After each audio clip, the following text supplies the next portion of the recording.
My name is Mara Bennett. I'm 34 years old, and by the time my sister raised her plastic wine glass at our family picnic, I already knew she had been waiting all afternoon to embarrass me. You know the kind of moment I mean. Everybody is smiling too hard. Everybody is chewing too slowly. Everybody can feel something ugly coming, but nobody says a word because they want to show more than they want peace. That was the air around the folding tables by the lake that evening. Burgers were still smoking on the grill. Kids were running in wet grass, and my family was pretending we were the kind of people who only gathered for laughter.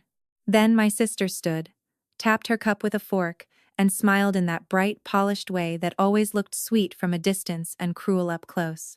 Here's to the one who always shows up broke, needy, and still hoping to matter. My mother laughed first. My father looked down and smiled into his plate. A couple of cousins followed because that is what weak people do when cruelty wears a confident face. I picked up my drink, stood slowly, and looked straight at her. Then let's raise one, I said, to the desperate one who borrows from the person she mocks, lies about it in front of family, and still expects applause. The whole yard went still. Her smile dropped. My father finally looked up. My mother went pale, and my sister, for the first time in her life, looked scared instead of superior.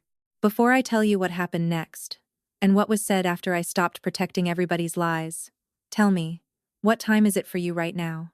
And where are you watching from? I'm curious to see how far this story will travel. Vanessa recovered fast because that was one of her favorite talents. She could fall on her face in public and still make it look like the floor had offended her. She gave a short laugh, touched the rim of her sunglasses, and said, "Wow, Mara. So, we're doing this? At a family picnic?" The tone was soft, but the message was clear.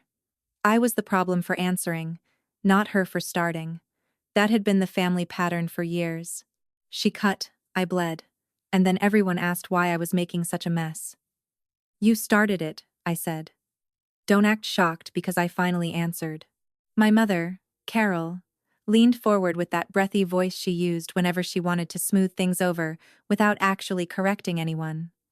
"Girls, not here, not here, not now, not in front of people." That was always the rule when Vanessa crossed a line. The problem was never the wound. The problem was always that somebody might see it. Vanessa shrugged like she was bored. "I was making a joke. You always do this. You turn everything into a drama because you're insecure." Some of the cousins looked away. Others watched with the kind of fascination people usually reserve for car wrecks. I set my cup down on the table before I crushed it in my hand. "A joke?" I said. "You borrowed $3,000 from me in February because your commission check was delayed. You borrowed 900 inches April for your car. You borrowed again in June because the rent on your downtown apartment was due, and you didn't want your fiancé to know you were behind." Which part was the joke? Her face changed at the edges first. That was the thing about Vanessa. She had trained her mouth better than her eyes. Her smile stayed up for one more second, but the panic had already surfaced. "You didn't have to say numbers," she snapped. "Exactly," I said. "You didn't have to toast me like I was your family charity case." A low murmur spread down the tables. My uncle stopped turning the corn on the grill.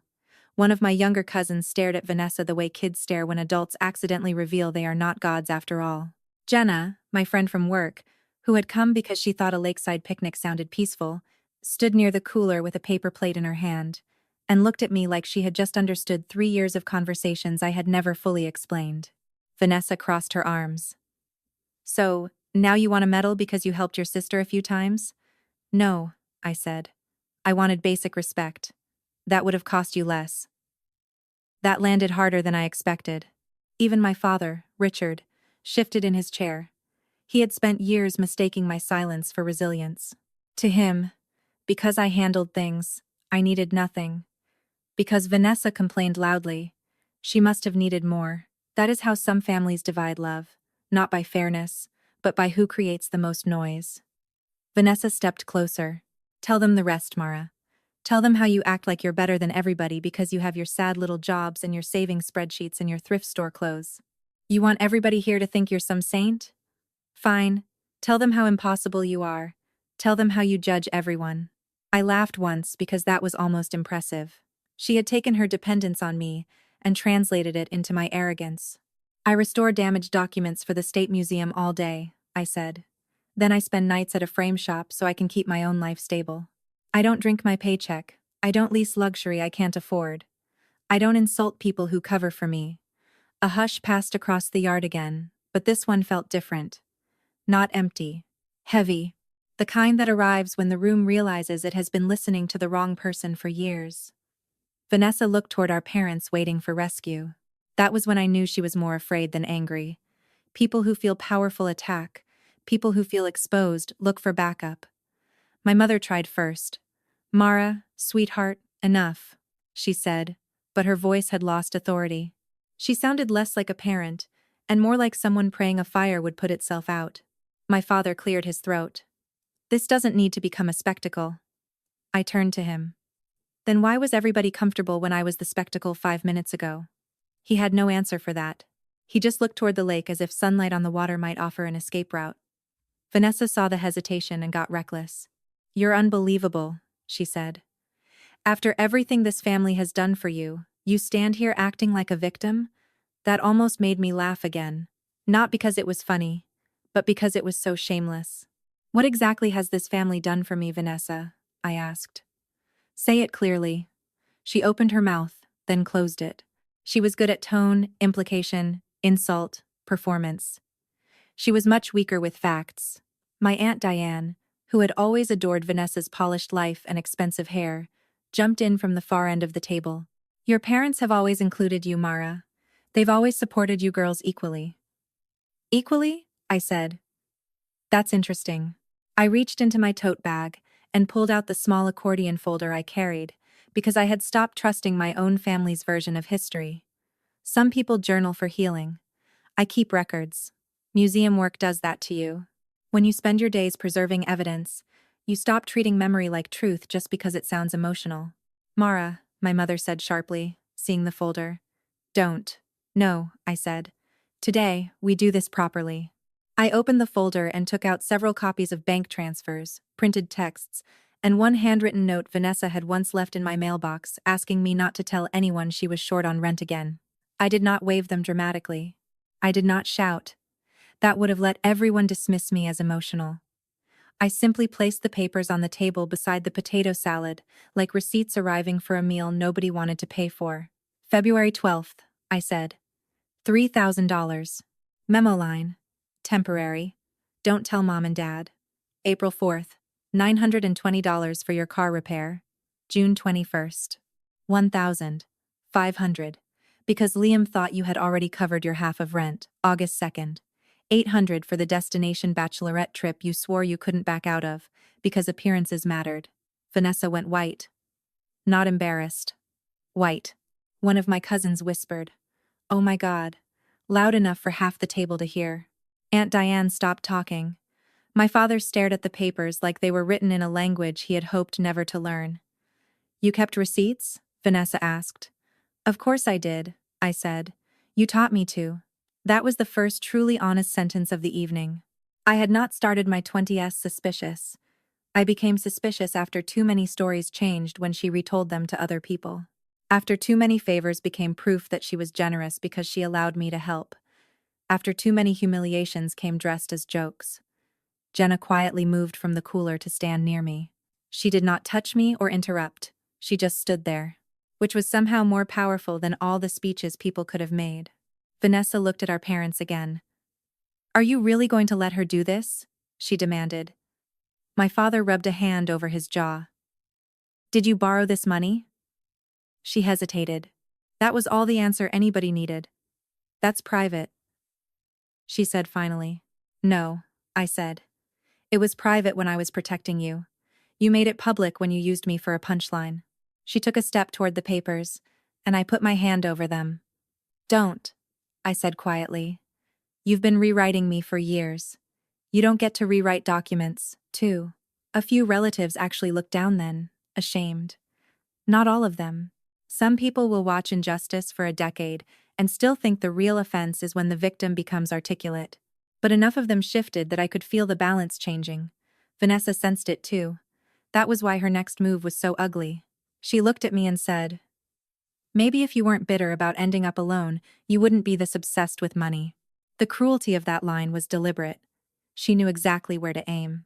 I had ended an engagement 2 years earlier, after discovering my fiancé had quietly opened a credit card in both our names and expected me to absorb the debt because I was better with responsibility. My sister knew how painful that season had been. She knew I had spent months rebuilding my finances and my trust. And she used it anyway, right there between the paper plates and lemonade. I looked at her for a long moment. "That's fine," I said. "Keep talking." Her chin lifted, mistaking calm for weakness. "No, really. Tell them more. Tell them how miserable you are. Tell them why you can't stand seeing other people happy." "Happy?" I repeated. "Vanessa, you aren't happy. You're expensive." That one froze the room again. My uncle coughed into his fist to hide a laugh. One cousin failed to hide it at all. Vanessa heard that, and humiliation finally broke through her polish. "You jealous, bitter little," finish that sentence, I said. "And I'll read the text where you called me crying from the grocery store because your card declined, and you said, 'Please answer. You're the only one who ever fixes this.'" That did it. She stopped. For the first time in my adult life, my sister had reached the edge of what performance could save. I should tell you something about humiliation in families. It rarely arrives as one big event. It is usually years of tiny permissions. One mean joke no one corrects. One favor never repaid. One daughter praised for sparkle, while the other is praised for endurance. As if endurance is not just neglected love wearing sturdy shoes. Standing there at that picnic with receipts on a folding table and my sister shaking with anger, I understood that I was not ending a single fight. I was ending a role. "Here's what happens now," I said. "Since we all like public statements so much, let's make one. From today forward, I am done covering your rent, your bills, your emergencies, your image, and your lies." Vanessa gave a short, disbelieving laugh. "You're being dramatic." "No, I'm being exact."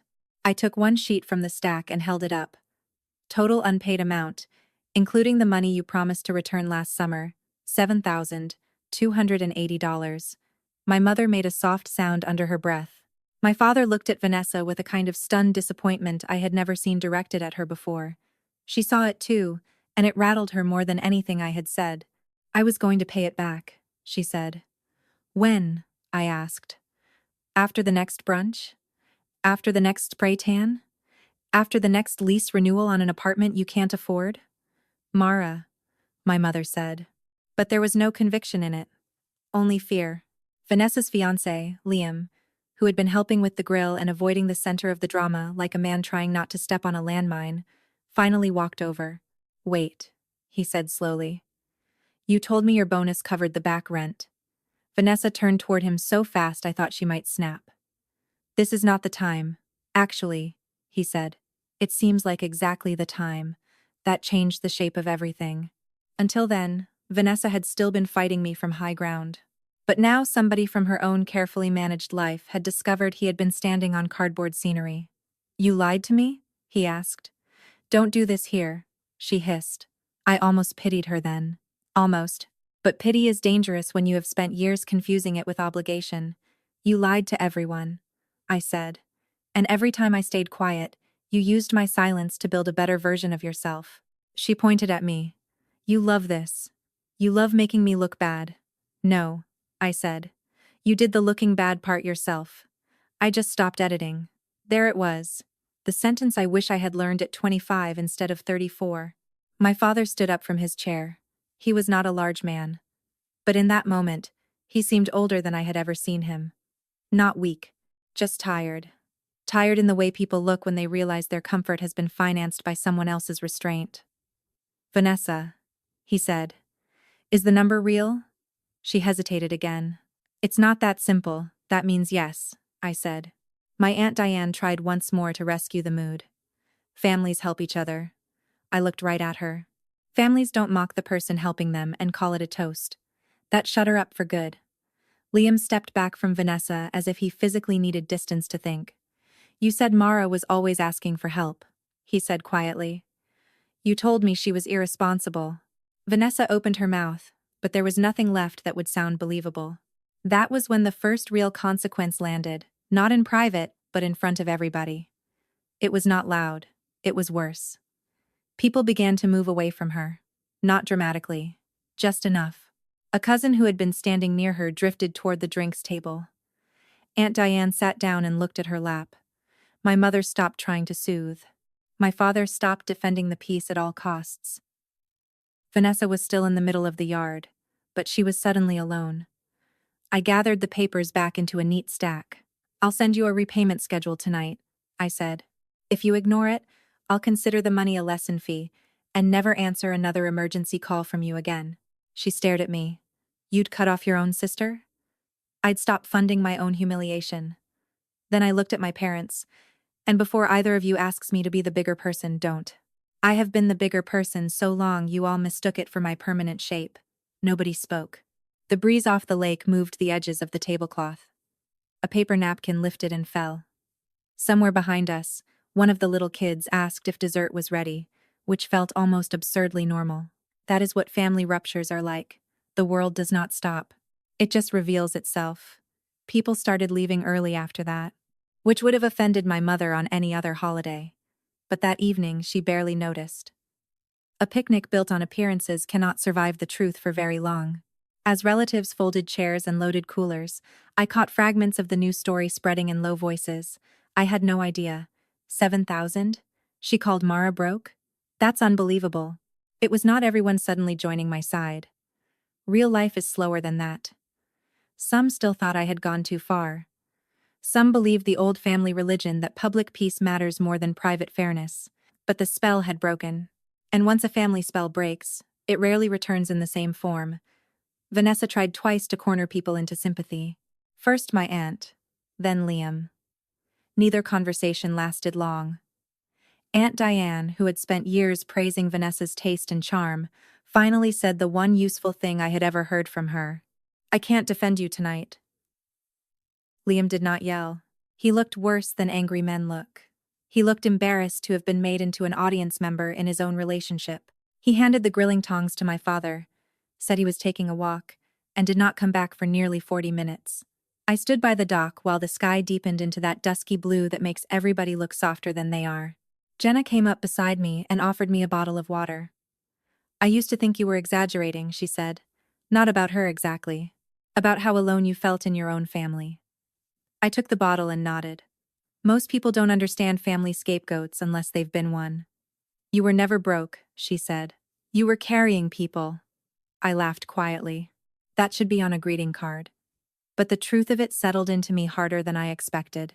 Because that was the insult at the center of everything, wasn't it? Broke. Not financially, though they liked pretending that. In their minds, I was broke because I lived carefully, because I drove a 1-2-year-old car, because I wore my hair simple and my clothes practical and did not perform wealth for strangers, because I chose safety over spectacle, after nearly letting the wrong man ruin my future. To Vanessa, restraint looked like failure, because she had never learned the dignity of enough. I remembered a night 16 months earlier when she had called me crying from outside a boutique hotel downtown. She had been locked out after a birthday dinner, too embarrassed to ask Liam for money, too proud to admit she had spent her rent. I drove 40 minutes, brought her cash, sat in the car while she redid her lipstick in the mirror, and listened to her promise me it was the last time. 2 days later, she posted photos from that same dinner with the caption, "Blessed beyond measure." That memory had stayed with me, because it captured the whole architecture of our relationship. I handled the invisible beams. She hosted people in the finished room. By the time the last cousins left, the yard looked tired. Crushed cups in the grass, half a watermelon sweating on the table, a tray of buns gone stiff in the evening air. My parents stood near the patio waiting for me, and I knew from the shape of their silence that the second part of the night had arrived. Not the public one. The honest one. Vanessa sat in a chair under the string lights with her arms wrapped around herself. She no longer looked glamorous. She looked cornered. Good, I thought, and then hated that thought for half a second before accepting it. Consequences always feel cruel to the people who never expected any. "Mara," my father said. "Come sit down." I did not want to. Sitting suggests comfort, and I was not there to comfort anyone anymore. Still, I pulled out a chair and faced them. Jenna squeezed my shoulder once before heading to her car, giving me the kind of exit people give when they know the next conversation belongs to blood, history, and damage. My mother folded and unfolded a paper napkin in her lap. "You blindsided us," she said. It was such a mother sentence. Not, "We failed you." Not, "We should have seen this." Blindsided us. As if the true injury had been our late arrival to the truth. "No," I said. "I've been signaling for years. You just didn't want to read it." My father looked at Vanessa. "Go inside." She stared at him. "Why am I the only one being treated like I did something wrong?" He did not raise his voice. "Because tonight, you did. It was small. It was overdue." It was also the first time I had ever heard him say anything like that to her without cushioning it in 12 layers of explanation. Vanessa stood so abruptly her chair scraped the patio. She looked at my mother for rescue, found none, and went inside, slamming the screen door hard enough to rattle the frame. The sound hung in the air. My mother flinched. I did not. When the yard settled again, my father leaned forward with his forearms on his knees. "How long has this been going on?" he asked. "Depends what you mean," I said. "The borrowing?" "About 4 years. The insults? Longer. The expectation that I'll absorb whatever she creates? Most of my adult life." My mother's eyes filled. "Why didn't you tell us?" "I did," I said. "Just not in ways you respected. I said I was tired. I said I couldn't keep doing it. I said her comments were cruel. Every time I got told she was stressed or sensitive or didn't mean it, or that I was stronger and should let things go. You two didn't hear me because the role you gave me was useful. That landed where it needed to. My parents had spent years loving me, I do believe that. But they had loved me lazily. They loved the version of me that solved, absorbed, forgave, remembered birthdays, brought side dishes, answered late-night calls, and never demanded that the emotional economy of the family be audited.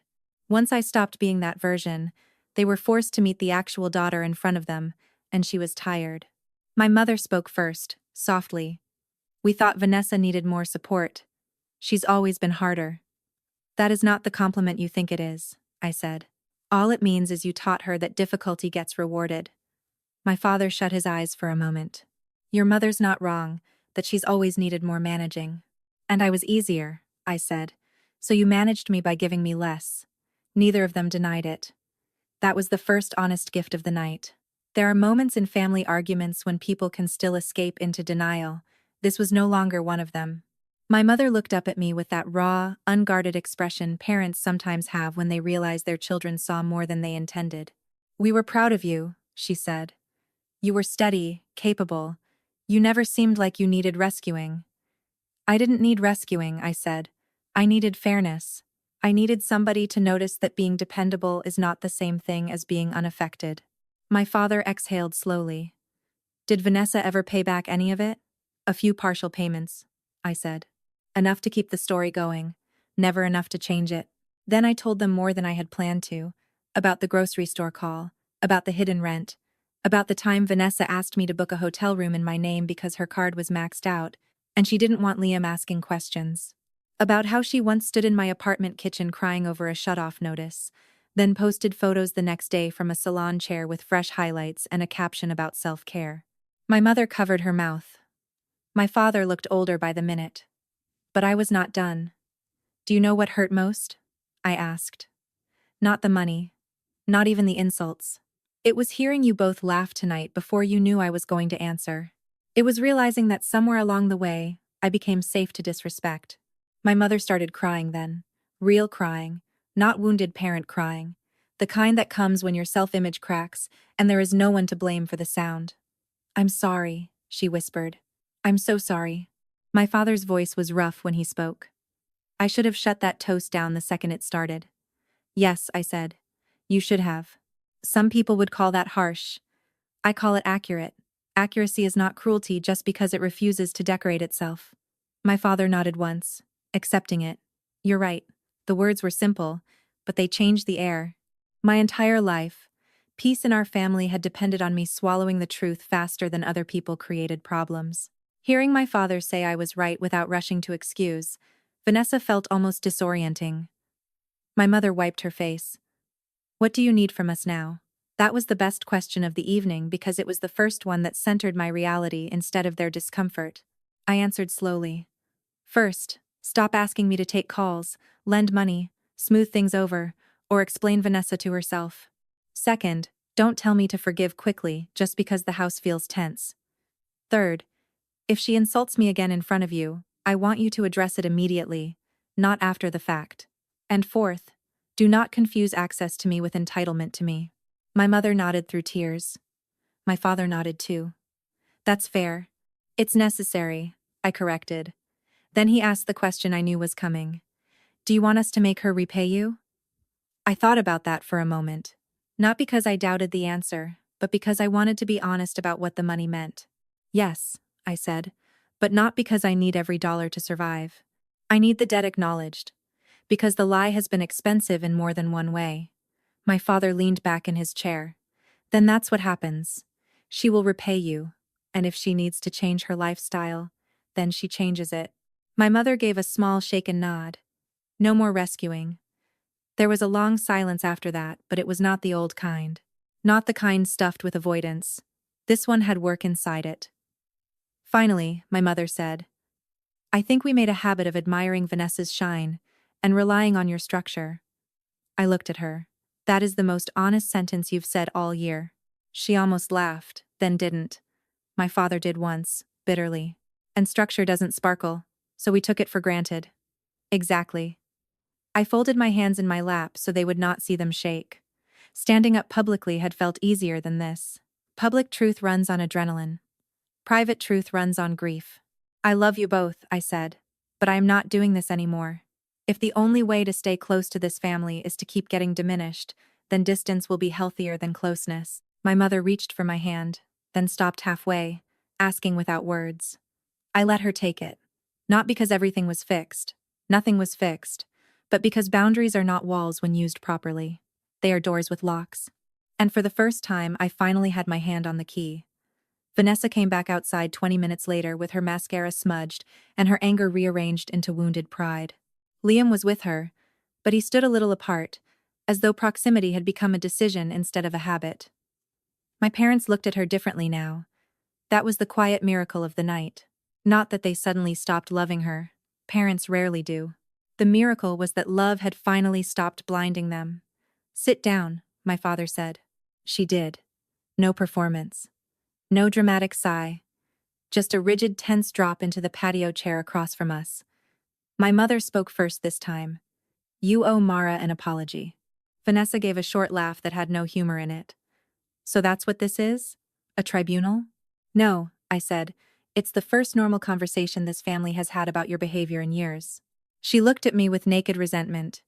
You humiliated me. You announced me as broke in front of 30 people. As a joke. No, my father said, and all four of us turned because he almost never interrupted her. It was not a joke. It was mean. And you knew exactly what you were doing. Vanessa stared at him as though he had switched languages mid-sentence. My mother swallowed hard and added, and the money is not a misunderstanding. It's debt. I watched those words hit her. Debt. Not favor. Not support. Not a temporary thing between sisters. Debt. That single label stripped years of pretty storytelling off the bones of what she had done. She looked at Liam, but he had nothing ready for her. Did you tell Mara I covered the rent? He asked quietly. She said nothing. Did you tell your parents she was the one always asking for help? Silence. Vanessa.